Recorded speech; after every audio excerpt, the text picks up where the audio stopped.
Good morning student, class third. बच्चों, आज हम आपका स्टार्ट कराने जा रहे हैं चैप्टर 14 श्रवण कुमार। बच्चों, हमारे देश में बहुत सारे ऐसे महान व्यक्ति हुए हैं जिनके बारे में पढ़ के हमारा मस्तक गौरव से ऊंचा हो जाता है। उन्हीं में से है एक श्रवण कुमार, जो अपने माता पिता को ईश्वर के समान समझते थे।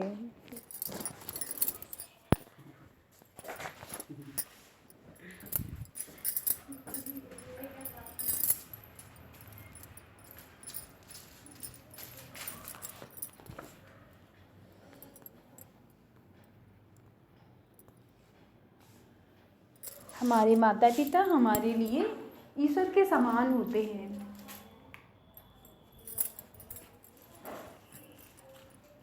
ईश्वर हर जगह हमारी रक्षा के लिए नहीं पहुंच सकता, इसीलिए उसने हमें माता पिता दिए हैं जो हमारी हर समस्या का समाधान करते हैं, हमें हर मुश्किल से बचाते हैं।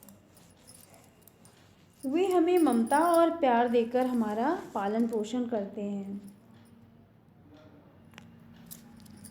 हमारा भी कर्तव्य बनता है कि हम उनका ध्यान रखें। ठीक है।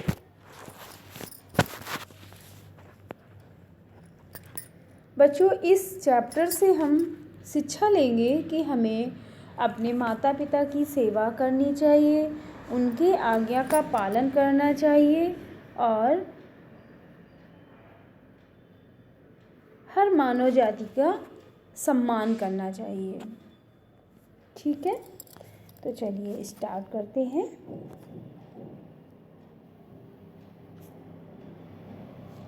Page number 1। ईश्वर ने हमें भले ही आँखें नहीं दी, पर हम उनके आभारी हैं। हाँ, उन्होंने हमें श्रवण जैसा बेटा जो दिया है। ईश्वर ने हमें आँखें नहीं दी, पर हमें श्रवण के जैसा बेटा दिया है। ये कौन कह रहा है? ये श्रवण की माँ कह रही है।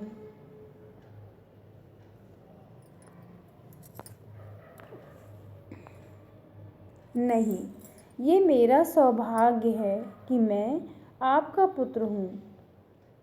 आपकी आज्ञा का पालन करना और आपकी हर इच्छा को पूर्ण करना मेरा कर्तव्य है। ये किसने कहा? श्रवण कुमार ने। इसके बाद श्रवण कुमार के पिताजी कहते हैं, बेटा, हमारी तो अब केवल एक ही इच्छा है कि हम तीर्थ यात्रा करें।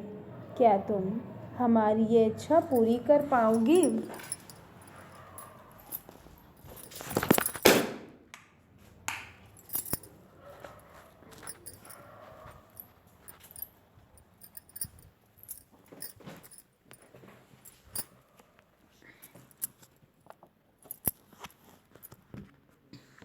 अब आगे देखते हैं।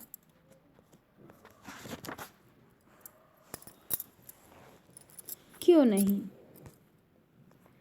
मैं 2 बड़े टोकरों को एक बांस में बांधकर तराजू सा बना लूँगा। फिर उसके दोनों पलड़ों में आपको व माताजी को बिठाकर कांधे पर रखकर तीर्थ यात्रा पर ले चलूँगा।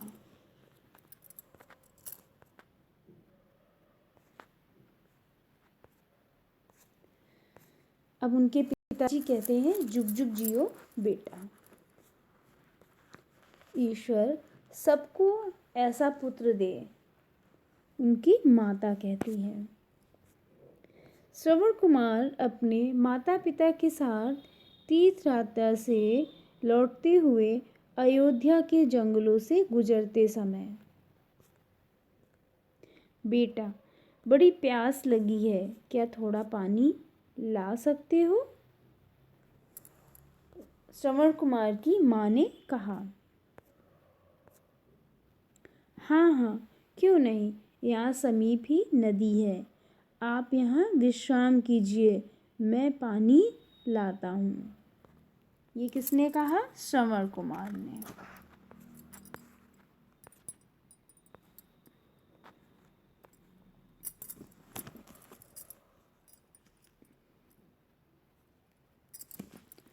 उसी समय राजा दशरथ जंगल में शिकार ढूंढ रहे थे। नदी के पात्र में जल भरने का स्वर उन्हें सुनाई देता है। यह दूर नदी के पास कौन है? लगता है कोई जानवर पानी पी रहा है। शब्द भेदी बाढ़ चलाता हूँ। ये किसने कहा? दशरथ ने। दशरथ शब्द भेदी बाढ़ चलाते हैं जो श्रवण की छाती में जा लगता है और उनके मुंह से चीख निकल पड़ती है। हे ईश्वर, मेरे माता पिता प्यासे हैं, अब उनका ध्यान कौन रखेगा? ये किसने कहा? श्रवण कुमार ने।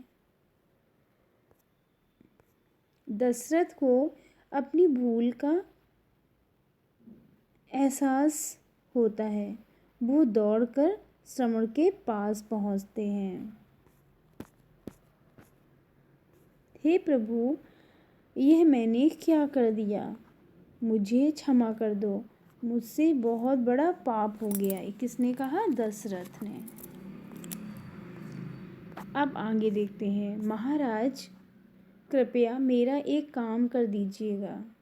थोड़ी दूरी पर मेरे नेत्रहीन माता पिता प्यासे बैठे हैं। उन्हें पानी अवश्य पिला दीजिएगा। यही मेरी अंतिम इच्छा है। ये किसने कहा? श्रवण कुमार ने।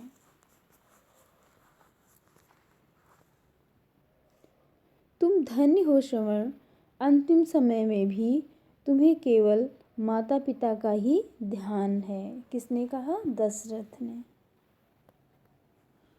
तो बच्चों, ऐसे थे हमारे श्रवण कुमार, जो अपने माता पिता के लिए अंतिम क्षणों में भी उनका ही ध्यान करके मृत्यु को प्राप्त हुए। तो बच्चों, हमें भी अपने माँ बाप का ध्यान रखना चाहिए, उनकी बात को मानना चाहिए।